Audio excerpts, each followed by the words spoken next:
our episode with Professor Sethu who is from University of Edinburgh, who is a world-renowned roboticist. He's somebody who started his life in Canada, went to Japan, and then finally he's now in Edinburgh. Now, what I wanted to discuss in this final segment, Professor, with you, were two things. One is, of course, we'll take audience questions. But before that, Dr. Kalam visited your facility, university. He received an honorary doctorate from the University of Edinburgh in the year 2014, May. And he visited your center. He spent more time than what was initially anticipated. And he loved everything, and he reflected it in many speeches, and even this book, Reignited.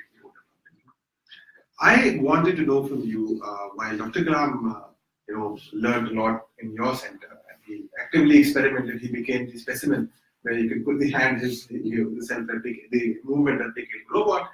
I was wondering, what were your experiences? What did you learn, and what was your opinion, and how it changed about Dr. Kalam's philosophy in that visit? Yeah, I think I've always it was a childhood dream for me to meet him, because he's always, as with all Indians, he's been an inspiration. He's an example of a person who started with a very modest background and achieved great heights through his dedication and hard work.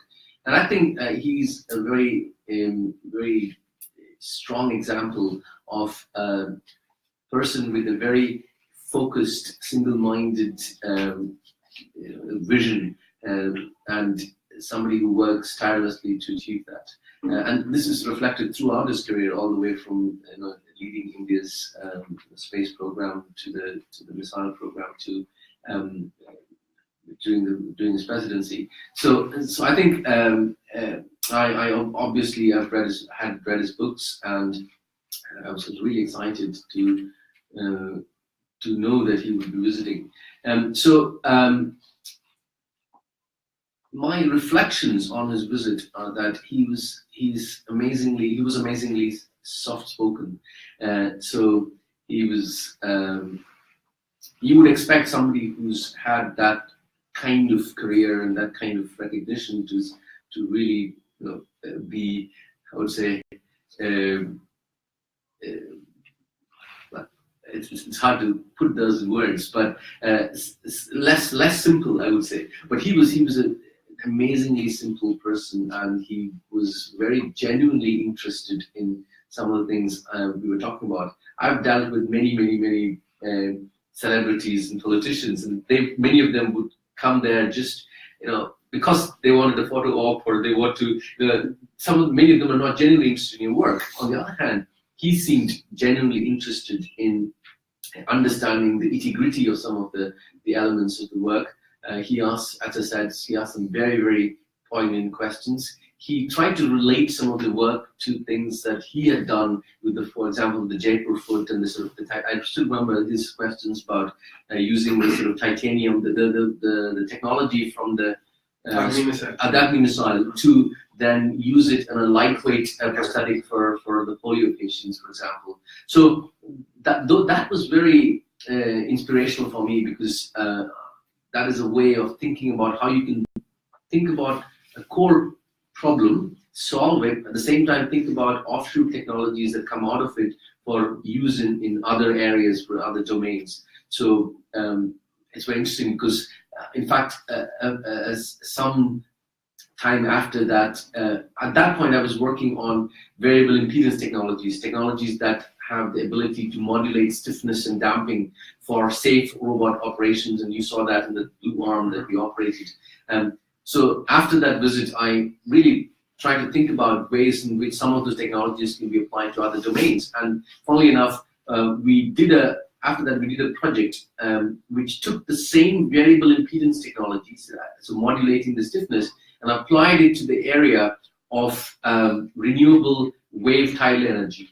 So looking at how you can adjust the stiffness properties of what we call the snake waves, wave snakes. So these are the things that, these are generators, it's called FPOs, so wave takeoff power devices. And we try to apply it in a different domain.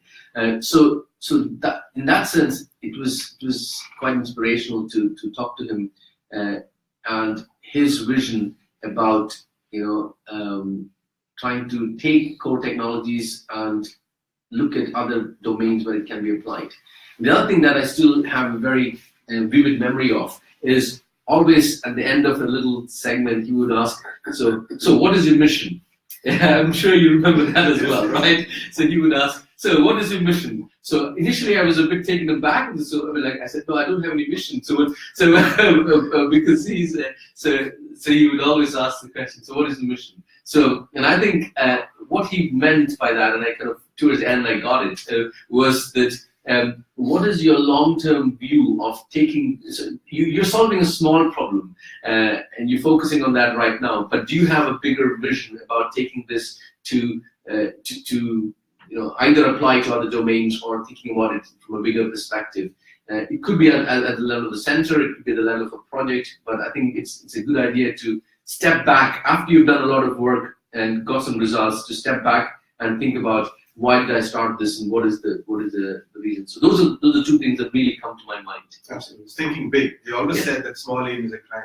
Yes. And no matter who you are, even if you're a kid or you are, some professor, he said small aim is a crime. You should, whatever you do, have a large aim in life. Indeed. So it's great that in an hour and a half or so, 2 hours he spent almost there. There was so much to learn, and that was fantastic. He actually talked about the visit in multiple places. Mm-hmm.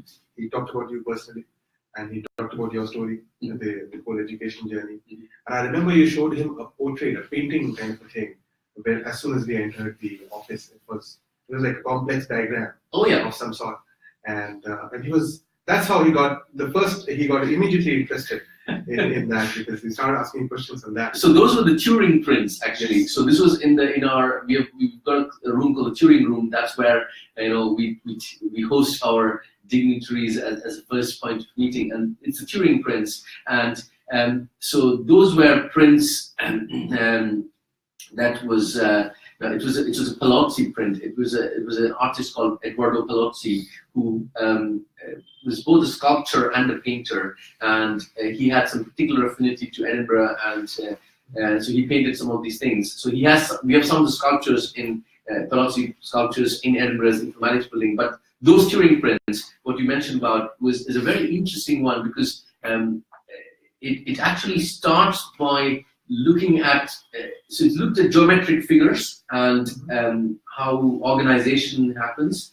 And then it was about the story of the World War II, actually, about how initially there was chaos in the system and sort of, all sorts of problems. And then through equations, through the sort of arrangement of geometric figures, it finally, from a Allies' point of view, this is obviously an Allies' point of view, it basically all fell in place, and there was finally a print about the D-Day and the victory and everything else. So this is an example of how art and science and everything kind of comes together in a very interesting way. And in fact, we have a very interesting program in Edinburgh. We about, I think, 4 or 5 years ago, the Edinburgh Art School, Edinburgh Centre for College of Art, merged with the University of Edinburgh, and now we have a new program called Design Informatics. So Design Informatics, which looks at things like design, things like social challenges, including design, where we are using the power of data to influence some of both the designs and some solutions. So yeah, interesting. It's all coming together. It's all coming together. Great, fantastic. Now with us here, we also have got 4 young people who are Dr. Kalam admirers. And what I want now is for them to ask certain questions which they have for Professor Vijay Kumar. And also, if someone out there on social media, if you want to ask a question, you have got approximately 10 minutes to type your question as a comment there. And if your question is good, we will definitely take it up with Professor Sethu Vijay Kumar. And you can ask anything. You can ask about his journey. You can ask about Edinburgh. To me, it's the most beautiful city in the world. You can ask about that. And of course, you can definitely ask about robotics. So let me begin with the first participant out here. Requesting you can get your name, where are you from, and then you can direct your question to Professor. Hello everyone, my name is Ashwini and I am studying medicine at Army College of Medical Sciences. So I have a very basic question to ask. To you. In a country like India, which is still in its developmental state, what do you think is the future of robotics? So that's a very broad question, and I would say that it is something that we have to go through a journey to fully answer, because there are various applications across the domain. But since you're a medical student, and I think I may try and answer that question with a slight medical angle, so that it is probably more relevant to you. India faces lots of medical challenges, things with, for example, things like pollution, and which is affecting the everyday health of people, all the way to things like stroke for patients who've, the many stroke patients, things like problems with the cholesterol and heart problems, as well as things in the prosthetics domain, in other words, amputations. So in some sense, robotics can play a very important role in making the efficiency of the health delivery, the delivery of the health solutions much more efficient by two things. So one, by allowing solutions to be much more cost effective, because if, for example, a specialist or a brain surgery specialist, if they can perform, say, 10 operations instead of 5 operations in a day by using assisted devices, so that the prep is less, if it's non-invasive, so that you don't have to really open up the body, but use keyhole to do very complicated surgeries. So that will help reduce the cost as well